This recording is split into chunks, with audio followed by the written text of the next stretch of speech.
Good morning and welcome back to the reading of the poem of the Man God, written by Maria Valtorta, Volume 1, Chapter 18, The Annunciation of Elizabeth's Pregnancy to Joseph.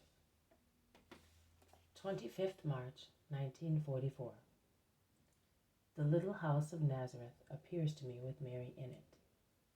Mary, a young girl, as when the angel of God appeared to her. This simple sight fills my soul with the virginal perfume of the house. The scent still remains in the room where the angel gently waved his golden wings. That divine perfume was all concentrated on Mary to make a mother of her, and now it emanates from her.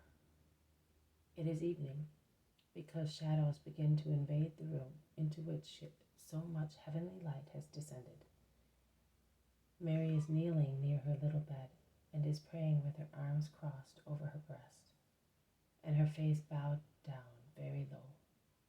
She is still dressed as she was at the moment of the Annunciation. Everything is exactly as it was then.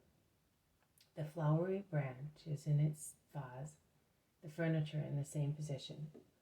Only the distaff and the spindle are now leaning in a corner, the former with its flax, and the latter with its bright thread wrapped around it. Mary stops praying and stands up. Her face is flushed as if it were lit up by a flame. Her lips are smiling, but her eyes are shining with tears. She takes the oil lamp and lights it with a flint. She checks that everything is in good order in that room.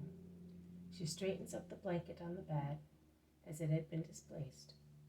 She adds some water to the vase containing the flowery branch, and she places it outside in the cool of the night. She then comes back in. She takes the folded embroidery from the bookcase and the lamp and goes out, closing the door. She takes a few steps in the little kitchen garden along the side of the house, and then goes into the little room where I saw the parting goodbye of Jesus and Mary. I recognize it, although some pieces of furniture which were there previously are now missing. Mary disappears into another small adjoining room, taking the lamp with her, and I am left alone in the company of the embroidery work laid on the corner of the table. I can hear Mary's light steps moving to and fro. She then makes a noise with water as if she were washing something. Then there is the noise of broken sticks, and I understand that she is lighting the fire. Then she comes back and goes into the little garden. She comes in once again with some apples and vegetables. She puts the apples on the table, on an engraved metal tray, possibly made of copper. She goes back into the kitchen, for the kitchen is certainly over there. Now the flames of the fireplace are merrily casting light through the open door into this room, and make dancing shadows on the wall. Some time goes by, and Mary comes in with a small brown loaf and a bowl of hot milk. She sits down and dips some small slices of bread into the milk. She eats them slowly. Then, leaving half of the bowl of milk, she goes into the kitchen and comes back with the vegetables, on which she pours some oil, and she eats them with the bread. She quenches her thirst with the milk. She then takes an apple and eats it, the meal of a little girl. Mary eats and thinks, and she smiles at some inner thought. She looks up and all around the walls and seems to be telling them a secret.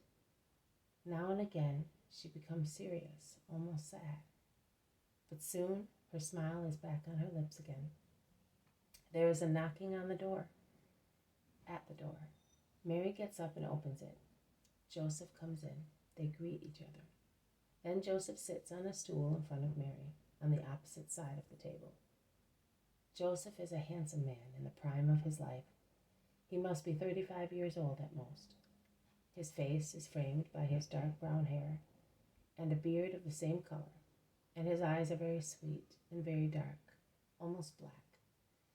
His forehead is large and smooth, his nose thin and slightly aquiline. His cheeks are roundish, of a brown hue, but not olive-colored. On the contrary, They are rosy near the cheekbones. He is not very tall, but he is strong and well built. Before sitting down, he has taken off his mantle, and it is the first I have seen of its kind, because it is a full circle. It is held close at the neck by a kind of hook, and it has a hood. The color is light brown, and it seems to be made of cloth of coarse wool, proof against water. It looks like the mantle of a mountaineer, suitable to shelter from inclement weather. Also, before sitting down, he offers Mary 2 eggs and a bunch of grapes, somewhat withered but well preserved. And he smiles, saying, "The grapes were brought to me from Cana. I was given the eggs by a centurion for some repair work I did to his cart. A wheel was broken, and their carpenter is ill. They are new laid. He took them from the hen house. Drink them. They will do you good. Tomorrow, Joseph, I have just finished my meal. But you can take the grapes. They are good, as sweet as honey. I carried them very carefully, so that they would not get spoiled. Eat them. There are plenty more. I'll bring them tomorrow in a little basket. I couldn't this evening because I came straight from the centurion's house." "Well then, you have not had any supper yet." "No, I haven't, but it does not matter." Mary gets up at once and goes into the kitchen. Then she comes back with some milk, some olives, and cheese. "I have nothing else," she says. "Take an egg." But Joseph does not want it. The eggs are for Mary. He eats with relish his bread and the cheese, and he drinks the lukewarm milk. He then accepts an apple, and his supper is over. Mary takes her embroidery after cleaning the table, and Joseph helps her. And he remains in the kitchen even when she comes back. Here, I can hear him putting things away. He pokes the fire because it is a cool evening.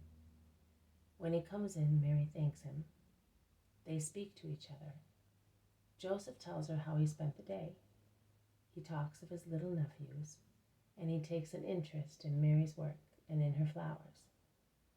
He promises to bring her some beautiful flowers which the centurion has promised him. They are flowers we haven't got here. They were brought from Rome, and he promised me some little plants. Now, when the moon is in the right quarter, I will plant them for you. They have lovely colors and a beautiful scent. I saw them last year because they bloom in summer. They will scent the whole house for you. Then I will prune the trees when the moon is high. It is time." This has been a reading from The Poem of the Man God, written by Maria Valtorta, Volume 1, Chapter 18, The Annunciation of Elizabeth's Pregnancy to Joseph, Part 1. Thank you for listening. I will see you tomorrow. May God bless you, and may peace be with you.